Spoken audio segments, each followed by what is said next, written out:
नमस्कार, Narendra Sisodia, national Bharat news. आज लेकर आया हूं अपने सभी दर्शकों के लिए अमेरिका और ईरान के बीच में छिड़ी दोबारा जंग पर स्पेशल न्यूज़ सेशन, जिसमें आप जानेंगे अमेरिका ने ईरान पर हमला किया, किन किन ठिकानों पर हमला किया और ईरान ने पलटवार में क्या क्या हमले किए और उनका परिणाम आने वाले समय में क्या होगा।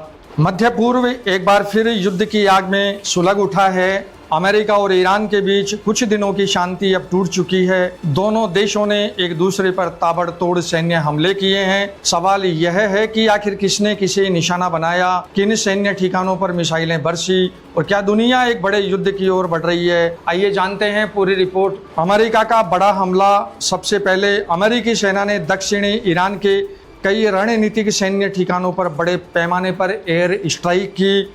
इन हमलों का सबसे बड़ा निशाना बना बंदर अब्बास, जो ईरान का सबसे महत्वपूर्ण नौसैनिक और सैन्य केंद्र माना जाता है। यहाँ अमेरिका ने कथित तौर पर missile launch sites, drone operation centre, air defence system, radar station, नौसैनिक अड्डे और कमांड कंट्रोल सेंटर को निशाना बनाया। इसके अलावा सिरिक इलाके में मौजूद एंटी शिप मिसाइल सिस्टम और ड्रोन बेस पर भी हमले किए गए। वहीं बुशेहर के आसपास सैन्य लॉजिस्टिक सुविधाओं और तटीय रक्षा तंत्र को भी निशाना बनाया गया। रिपोर्टों के मुताबिक अमेरिका ने लगभग 90 सैन्य ठिकानों पर कार्रवाई का दावा किया है।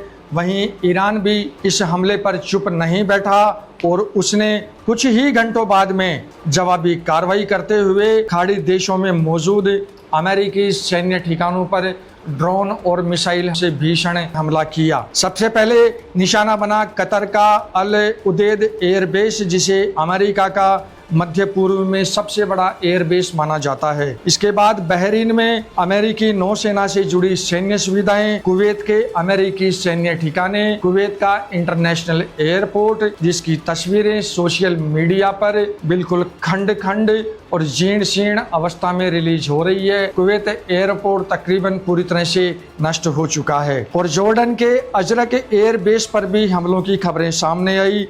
कई जगह एयर डिफेंस सिस्टम ने मिसाइलों को हवा में ही मार गिराया, लेकिन तनाव लगातार बढ़ता जा रहा है। अब सवाल उठता है कि ये विवाद आखिर क्यों बढ़ा, जबकि जिनेवा में दोनों पक्षों के बीच में समझौता भी हो चुका था। अमेरिका का आरोप है कि ईरान ने होर्मुज जल डमरू मध्य में अंतर्राष्ट्रीय जहाजों को निशाना बनाया और समुद्री व्यापार को खतरे में डाला। इसके जवाब में अमेरिका ने ईरान के सैन्य ढांचे पर हमले किए। दूसरी ओर ईरान का कहना है कि अमेरिकी कार्रवाई उसकी संप्रभुता और ईरानी सभ्यता पर खुला हमला है, जिसे ईरान कतई बर्दाश्त नहीं करेगा। इसलिए उसने अमेरिकी सैन्य ठिकानों को निशाना बनाया। दुनिया इन हमलों को लेकर बड़ी चिंता में है। सिर्फ अमेरिका और ईरान तक इन हमलों का असर सीमित नहीं है। पूरी दुनिया की नज़र अब होर्मुज जल डमरू मध्य पर है, क्योंकि दुनिया के तेल व्यापार का बड़ा हिस्सा इसी रास्ते से गुजरता है। विशेषज्ञों का मानना है कि अगर ये टकराव और बढ़ा तो कच्चे तेल की कीमतों में भारी उछाल, वैश्विक बाजारों में अस्थिरता और पूरे मध्य पूर्व में बड़े सैन्य संघर्ष का खतरा बढ़ सकता है। फिलहाल दोनों देशों के बीच तनाव चरम पर है। एक तरफ अमेरिका अपने सैन्य अभियान को जारी रखने की बात कह रहा है, तो दूसरी ओर ईरान ने भी साफ कर दिया है कि हर हमले का जवाब दिया जाएगा।